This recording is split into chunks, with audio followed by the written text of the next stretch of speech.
Hey Leader Tribe, Dr. Rob here. Hope you're doing fantastic today. Super, super important video. This is about your future. No, literally, it's about your future, and it's about my future, because today we're talking about one of the characteristics that's one of the top 5 characteristics of anybody who wants to have exemplary leadership behavior, and that is they are future looking. They live in the future. Guess who are the custodians of the future? It's the leaders. The leaders think about the future. Other people think about their today. If the farthest you've ever thought into the future is whatever your longest term project is that you're working on right now, maybe you're building a house, or maybe you are doing a big project at work, or maybe you're thinking about what you're going to do on vacation next year. As far as you go into the future, if that's as far as you think, you don't go beyond that, you don't envision something better for you or for your family in the future, then you can't capture it. You can't direct your life that way. You can't direct your team that way. I learned this lesson the hard way. I was actually transitioning from the job I had right before going to work for John Maxwell into that job. And so here I am, I'm working for this company called the NAB, fantastic company. They have hospitals, schools, churches around the world. It's just a wonderful, wonderful organization, and I had been the primary leader there for about 6 or 7 years at that point. And I got contacted by John Maxwell and asked to consider going to Equip to help lead the world's largest leadership development organization. Met with John, talked a ton with his CEO, Mark, and it began to well up in my heart. And I thought, you know what, this really might be something. If these conversations go any further, I need to bring some friends in. So who did I contact? I contacted the chairman of the board of the company that I was working for, because it was a good friend, a guy named Bob. Bob was fantastic in that he cared about me and he cared about our organization.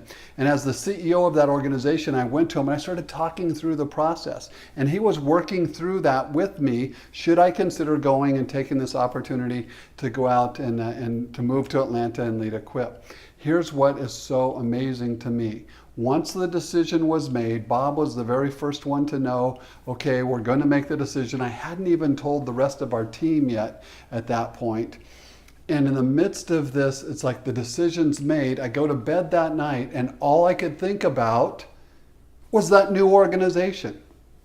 I wake up the next morning and say, hey, you know what we could do out there? Hey, you know what one of the first things I want to see happen? Hey, you know what I need to do? You know what I need to do to start getting those people? And all of a sudden I noticed all of my spare time thinking was about the new organization. It wasn't about the organization I was still the CEO of, because I had told the organization I was working for, look, I will give a 2 months notice. I told even John Maxwell organization that I need to give a 2 months notice to them, because I think that's just what CEOs and professionals at that level do. You always give the longest notice that you possibly can. So here I am, I'm going to give a 2 months notice, but I noticed all of my thinking was now about the new organization. Well, I started to feel guilty about that, so I contacted the chairman of the board once again. I said, hey Bob, here's the deal. I will give you my very best every day. I will go in, I will put in my time, I will lead the team, I'll do everything I can, but I need to let you know something.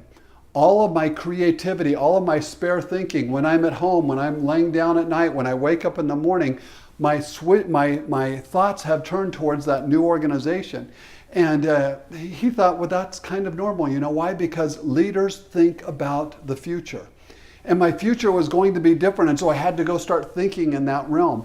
Hey, you know what I learned from that? Leaders think about the future. They think about the preferred future, not the future they have right now, but the future that's even better than now.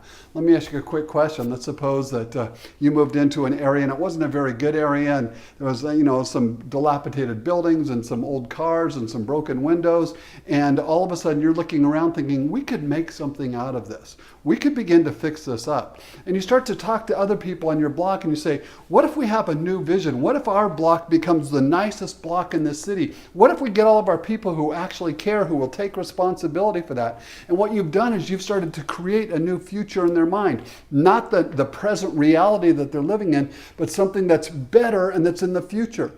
All leaders believe that there is a brighter future. If you don't believe there's a brighter future and that you can help move that direction, then you can't lead. You can't do it. because you are there as a leader to help people move towards something that's better. Now, maybe they're in pain and suffering, and you're going to do the best you can to rally other people to help them through that very, very difficult time, through that challenge. But leaders are always thinking about how can we improve the future. Now, let me ask you a question.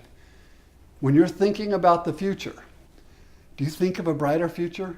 Are you starting to say, man, what can I do to help this place become better? What can I do to help it become brighter? If you are, there's great hope for you.